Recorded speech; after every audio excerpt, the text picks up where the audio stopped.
So now it's time to actually go and cut out our head and get a transparent background on it so that we can put whatever background we want on it. So the first thing I want you to do is, we have all of our pictures open in here. You can see all of these things across the top.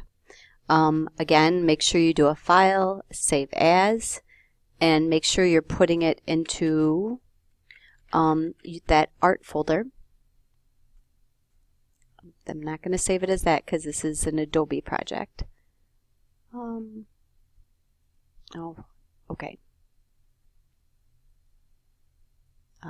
File, save as, art heads. That works.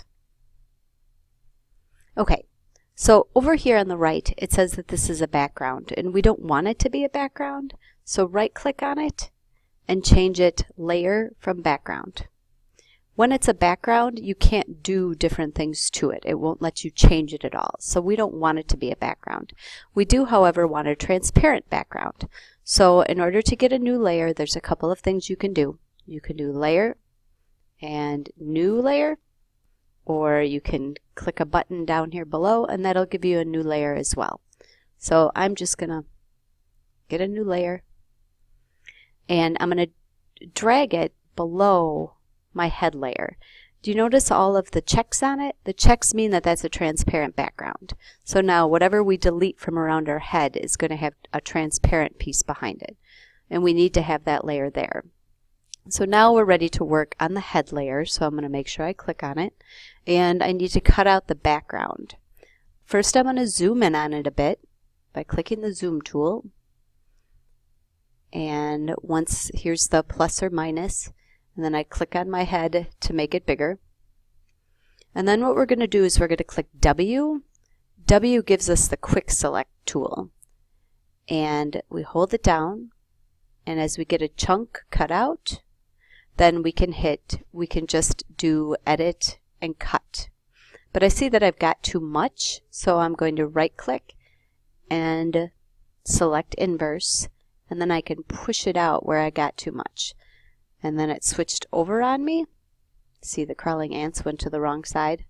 Good opportunity to show you how to do edit and step backward. And step backward again. There. Okay, now my crawling ants are on the side that I want them to be on.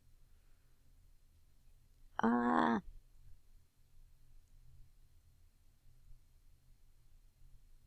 rats. So you too might have this kind of struggle. I could actually make the selection go away altogether. I can select deselect, and that would be a way to start over.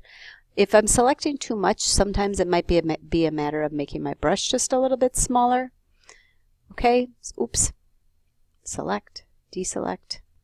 But in the meantime, I'm gonna leave it like that just so you can see what this looks like. And then I'm gonna go to edit and cut. And so what I've now done is I have my head and all of these squares that's a transparent background. So I'm going to go ahead and try to select the rest of this side, and then I'm going to go edit and cut. You might decide you cut too much, you might decide you cut too little. Either way, you can go back and fix it. But for now I have my head on a transparent background, which is what I want. So now I want to get something. I want to actually pattern my head. So if I'm going to pattern my head, I can right click on the layer and I can choose blending options and I'm going to choose pattern overlay. Now it automatically puts a default pattern overlay in it, but I want one of mine. So I'm going to click this drop down arrow, and remember we loaded all these up before. I'm going to pick the M&Ms. I want M&Ms to be my background. And I don't like how all those are zoomed in. But I can actually choose my move tool up here, and that's going to give me a box that I can use to shrink. It's going to let me shrink everything. So backing up just a pinch, after you click pattern overlay and you click the drop down arrow to pick what you want, below it, it gives you the chance to scale it. So how big do you want your M&Ms to be? And again, if they're too pixely, or if you get this big line on it, then you can do some adjusting to avoid the line. See how you can tell where it's been copying? So that's something you're going to have to decide. It might mean that if you don't like that, you're going to have to choose a different picture. This is definitely kind of pixely, but for the moment, we're going to live with it. We'll have to figure out the quality of pictures that we need later. But then we can say, okay. Some things. Right now the Move tool is clicked. I can make my head bigger or smaller just by clicking the Shift key and the corner. And then I can shrink it down or make it bigger. I hold the Shift key down because if I didn't, then I would make it super skinny or super wide. It would totally mess up the scale, the perspective of it. And if I want to actually apply what I just did, I have to make sure I push Enter. Otherwise, it won't let me click anything else. All right, so let's add that background. Across the top, we have other patterns. I'm going to click them. And I'm not going for any style points, you guys. I'm just picking something to show you how to do it. I'm going to right click and I'm going to have it move to a new window just so I can move it to the side. Have my Move tool, and then I can drag it on to my image. Okay, and then I'm going to get it out of the way here.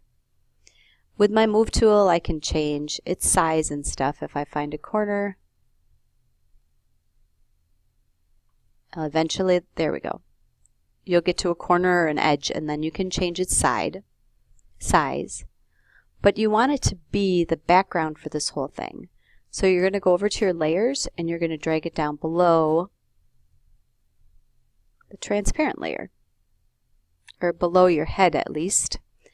And I guess the transparent layer doesn't matter because it's transparent in this case, but you need to have it, otherwise it won't work. So when I drag it behind my head, it winds up being a layer behind my head. If I wanted a different layer to be behind my head, like this one, and again I right click, move it to a new window just because that made it easier for me to drag and drop. Then I can grab it and drag onto the back. And I can also, once again, with the Move tool clicked, find a corner so I can actually get it down to looking like flowers. Because right now it doesn't look like flowers.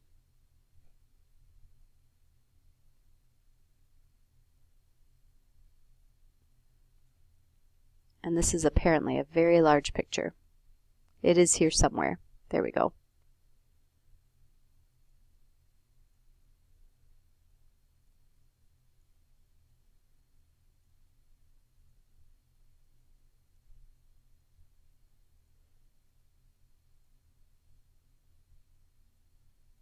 So you get the point. With adjusting that, you can actually change its size. Now over here, you don't even need to have this layer on anymore. So I can click, after I push Enter and apply the transformation, I can click the eyeball next to it, and then it won't even be in back at all. So that's how you make your head and change the background and change the pattern on your head.